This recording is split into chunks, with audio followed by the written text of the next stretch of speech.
नमस्कार दर्शकों, बात आज के चैनल के कार्यक्रम खबरदार खबरों में आपका स्वागत है। आपको बता दें कि इस कार्यक्रम में हम आपको देश दुनिया की दमदार खबरें विस्तार में बताएंगे। तो लीजिए आज की खबरदार खबरें।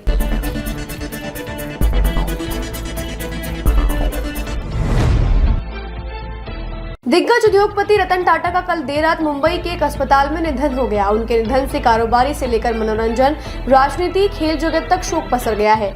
इस मौके पर महाराष्ट्र और झारखंड सरकार ने एक दिन के राजकीय शोक का ऐलान किया है। वहीं एकनाथ शिंदे ने कहा कि उनका अंतिम संस्कार पूरे राजकीय सम्मान के साथ किया जाएगा। उनके अंतिम संस्कार में राजनीतिक जगत, खेल जगत, मनोरंजन जगत, शिक्षाविद और भी कई हस्तियां शामिल होंगे। प्रधानमंत्री नरेंद्र मोदी ने उन्हें श्रद्धांजलि अर्पित करते हुए बताया कि रतन टाटा एक दिग्गज कारोबारी और असाधारण व्यक्तित्व के धनी थे।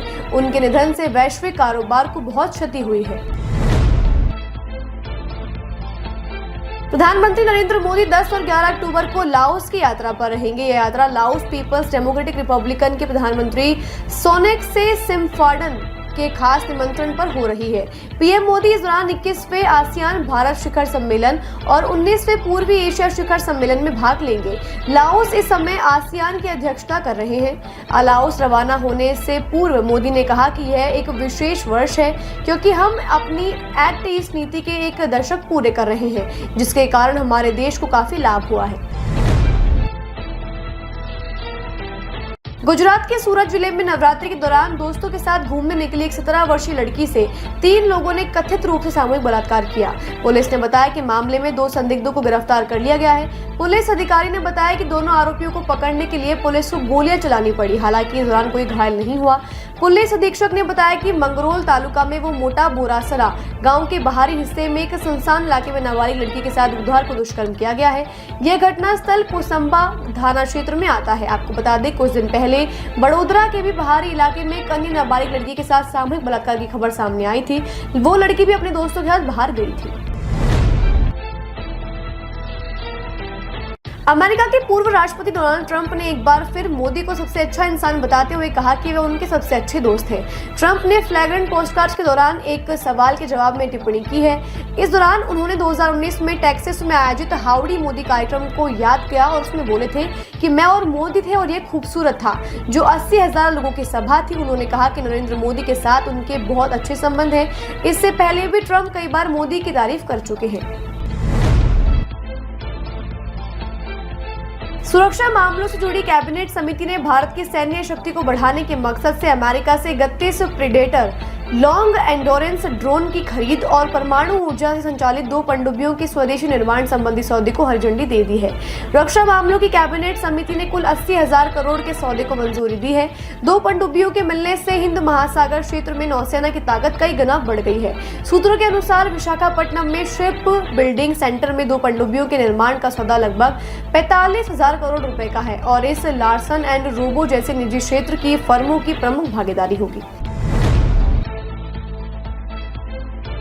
संजय राउत ने कांग्रेस पर तंज कसते हुए कहा कि बिना रीजनल पार्टी के सहयोग से कोई भी पार्टी देश में राज नहीं कर सकती, चाहे वह कांग्रेस हो या भाजपा। आज मोदी सरकार रीजनल पार्टी के सहयोग से ही चल रही है। अटल जी की भी सरकार रीजनल पार्टी के सहयोग से ही बनी थी। मनमोहन सिंह की सरकार भी इसी तरह चल पाई थी। रीजनल पार्टी की जरूरत है और रहेगी। उन्होंने कहा, हरियाणा के चुनावों की नतीजे बहुत कुछ सीखने को मिला है। हरियाणा में कांग्रेस को मिली हार दुर्भाग्यपूर्ण है। राउत ने कहा कि कोई भी किसी से भी अपने आप को बड़ा भाई ना समझे। उनके इस बयान पर नाना पटोले ने आपत्ति जताते हुए कहा कि बड़ा भाई ही रहता है और छोटा छोटा। बिहार के शिक्षा विभाग ने राज्य के सरकारी स्कूलों के लिए एक ड्रेस कोड जारी किया है और शिक्षकों के जीन्स और टी-शर्ट पहनने पर रोक लगा दी है। शिक्षा विभाग के निर्देशानुसार अब सरकारी स्कूलों में सभी शिक्षकों को फॉर्मल ड्रेस में आना होगा। आज गुरुवार को शिक्षा विभाग के निदेशक सह अपर सचिव सुबोध कुमार चौधरी ने बताया कि स्कूलों में शिक्षक और छात्रों द्वारा मोबाइल द्वारा रील बनाने पर भी पाबंदी लगा दी गई है और ऐसा करते कोई पाया गया तो उसके खिलाफ सख्त कार्यवाही की जाएगी। उन्होंने कहा, आज जरूरत है भारतीय संस्कृति को अपनाने की कि जहाँ देशों में भारतीय संस्कृति की धूम मच रही है और वहीं हम अपने भारत में इसे खोते जा रहे हैं। अमेरिका में कहर बरपाने आ रहा तूफान मिल्टन धीरे धीरे फ्लोरिडा के नजदीक पहुंच चुका है। अमेरिका के नेशनल हैरिकेन सेंटर ने इस तूफान को खतरे के फेज 5 श्रेणी में रखा है, जो बेहद खतरनाक मानी जा रही है। अमेरिकी राष्ट्रीय तूफान केंद्र ने कहा है कि मिल्टन पश्चिमी मध्य फ्लोरिडा के लिए अब तक के सबसे विनाशकारी तूफान में से एक है। इस तूफान की वजह से 10 लाख लोगों को सुरक्षित स्थानों पर जाने के लिए पहले ही कह दिया गया था। वहीं अब तक 2000 से ज्यादा फ्लाइट्स रद्द कर दी चुकी हैं। तूफान को देखते हुए अमेरिका राष्ट्रपति ने अपनी जर्मन यात्रा भी रद्द कर दी है। कई जगह तूफान के बीच हजारों गाड़ियां फंस गई हैं। भारतीय जनता पार्टी के राष्ट्रीय अध्यक्ष व केंद्रीय स्वास्थ्य मंत्री जगत प्रकाश नड्डा आज पश्चिम बंगाल पहुंचे, जहां आज सुबह 11 बजे नेताजी सुभाष चंद्र बोस इंटरनेशनल एयरपोर्ट पर उतरे और वहां से सीधे हावड़ा स्थित बेलूर मठ पहुंचे। मठ का दौरा करने के बाद उन्होंने वहां मठ के प्रतिनिधियों से मुलाकात की। इसके बाद नड्डा दोपहर 1 बजे के करीब महानगर स्थित संतोष मित्रा स्क्वायर की पूजा पंडाल पहुंचे, वहां मंडप के दर्शन किए। नड्डा ने पत्रकारों को बताया कि पंडाल में उन्होंने माता से प्रार्थना की कि पूरे विश्व में शांति और सौहार्द कायम रहे। हरियाणा जीत पर उन्होंने कहा, यह जीत बताती है कि कमल लोगों के दिल में बसा हुआ है।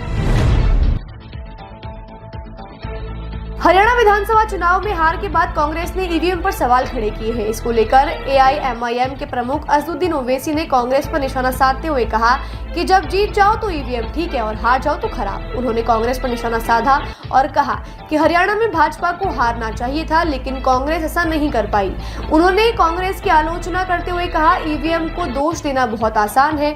जब आप हारते हो तो ईवीएम को गलत ठहराते हो, जबकि आप गलत नीतियों की वजह से हरियाणा को खो चुके हो और अगर आपकी नीतियों को सही नहीं किया गया तो आप महाराष्ट्र को भी खो देंगे। खबरदार खबरों में आज के लिए बस इतना ही। कल फिर नई खबरों के साथ हम होंगे आपसे रूबरू। नमस्कार।